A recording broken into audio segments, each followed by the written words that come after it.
રાજ્યમાં સૂર્યદેવ કાળો કેર વર્તાવી રહ્યા છે ત્યારે નર્મદા જિલ્લાના રાજપીપળામાં આવેલું પ્રકૃતિથી ભરપૂર ધોબીશાલ પ્રવાસીઓ માટે ગરમીથી બચવાનું એક ઉત્તમ આશ્રય સ્થાન બન્યું છે। કરજણ નદીના કિનારે આવેલા આ સ્થળે હાલ સહેલાણીઓની ભારે ભીડ જોવા મળી રહી છે। સામાન્ય રીતે ઉનાળાની ઋતુમાં પર્યટન સ્થળો પર પ્રવાસીઓની સંખ્યા ઘટતી હોય છે, પણ રાજપીપળાના ધોબીશાલ, ઘાણીખૂટ, વિશલ ખાડી અને માંડણ જેવા કુદરતી સ્થળો પોતાની આગવી ઠંડકના કારણે લોકોને આકર્ષી રહ્યા છે। પ્રવાસીઓ કરજણ નદીના ઠંડા પાણીમાં નહાવાની સાથે સાંજે સનસેટ જોવાની મજા માણી રહ્યા છે। સાંજે 5 વાગ્યા પછી તો અહીં મેળાવડો જામે છે। કાળઝાળ ગરમી પડવાના કારણે અહીંયા ખૂબ જ ઘણા બધા આસપાસથી બધા ગામના લોકો પણ આવે છે। અને બીજું કે અહીંયા સાથે સાથે નાના બાળકો સાથે આપણે આવીએ છીએ। અહીંયા અમે આવીએ છીએ ઠંડા થવા, તો સાથે સાથે જમવા અહીંયા નાસ્તો પાણી પણ મળી રહે એવો પોઈન્ટ એક સારો અને મસ્ત પોઈન્ટ બની ગયો છે। અમારા રાજપીપળા શહેરમાં કોઈ પણ વોટર પાર્ક કે કશું નથી, તો અમે લોકો અમારું કુદરતી વોટર પાર્ક જેવું છે અહીંયા ધોબી ગાર્ડ, તો ત્યાં અમે લોકો નાહવા આવીએ છીએ। અમારું અભી વેકેશન ચાલી રહ્યું છે, તો અમે લોકોને વોટર પાર્ક અહીંયા નથી કશે બી, તો અમે લોકો અહીંયા નાહવા આવીએ છીએ। અમે લોકો અહીંયા આનંદ મેળવીએ છીએ। પ્રવાસીઓના ધસારાના કારણે સ્થાનિક લોકોને પણ રોજગારી મળી રહી છે। નદી કિનારે પાપડીનું ખીચું, મકાઈ અને અન્ય નાસ્તા વેચીને અનેક લોકો આજીવિકા મેળવી રહ્યા છે। અહીં આવતા સ્થાનિકો અને પર્યટકો સરકાર પાસે માંગ કરી રહ્યા છે કે કુદરતી સૌંદર્યથી ભરપૂર એવા ધોબીશાલને સત્તાવાર પિકનિક પોઈન્ટ તરીકે વિકસાવવામાં આવે, જેથી પ્રવાસીઓને વધુ સુવિધાઓ મળી શકે। આ એક અમારી પરગંગા નદી છે, એને કરજણ તરીકે ઓળખવામાં આવે છે।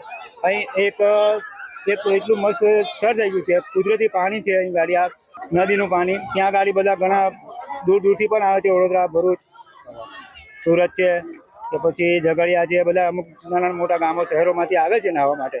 કાળઝાળ ગરમી પડે છે ત્યાં ગાડી આ ઠંડક લેવા માટે આવે છે। ત્યારે અમારે એક વેપાર થાય છે, મકાઈ છે, પછી પાપડી લોટ છે, પાસ્તા છે, બટાકા ભૂંગળા છે, બધું થોડું વેચાણ થાય છે અમારું, ત્યાંથી રોજગાર મળી રહે છે અમને।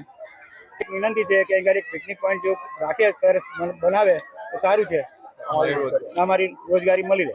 यहाँ पे नर्मदा रिवर है और ये कहाँ से लोग यहाँ पे नहाने के लिए आते हैं, और आप देख सकते हो यहाँ पे थोड़ा गंदगी भी है, कचरा भी है। तो सरकार से गुजारिश करूँगी कि अगर यहाँ पे थोड़ा पिकनिक पॉइंट हो जाए, लोगों के लिए अच्छी सुविधा हो जाए, तो मैं गुजारिश करती हूँ कि थोड़ा अच्छा हो जाए। यहाँ पे बहुत एंजॉय होता है, बच्चों के साथ भी आते हैं सब लोग, छोटे छोटे बच्चे लेकर भी आते हैं। और पहले यहाँ पे इतनी सुविधा नहीं थी, लेकिन अभी खाने के लिए भी सुविधा है, लोग एंजॉय कर रहे हैं। और मतलब इतनी गर्मी में भी, इतनी धूप में यहाँ पे इतनी ठंडक लगती है और अच्छा लगता है। यहाँ पे नर्मदा जिला में चालू वर्षे काळझाळ गरमी पड़ी रही है। 42 થી 44 डिग्री तापमान रह्यु छे, जेने लई लोको ત્રાહિમામ पुकारी छे। खास बात बतावा तमे जोई रह्या छे के जे नर्मदा जिल्लो जे छे ए बे नदी आवे छे, करजण नदी अने नर्मदा नदी।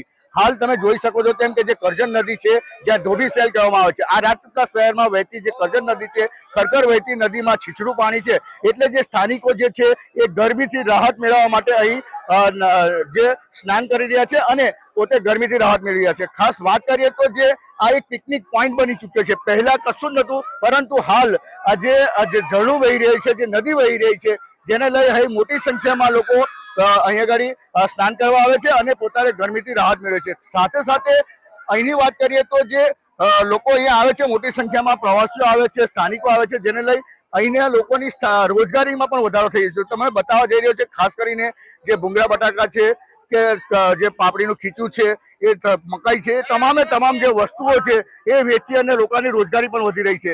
એટલે જે હાલ જે કાળઝાળ ગરમી પડી રહી છે, કાળઝાળ ગરમીને લઈ હાલ તો જે રાજપીપળા શહેરના જે શહેરવાસીઓ છે એ કરજણ નદી કિનારે સ્નાન કરી અને એક સ્વિમિંગ પુલની પણ મજા માણી રહ્યા છે। દીપક પટેલ, ન્યૂઝ 18 ગુજરાતી, નર્મદા।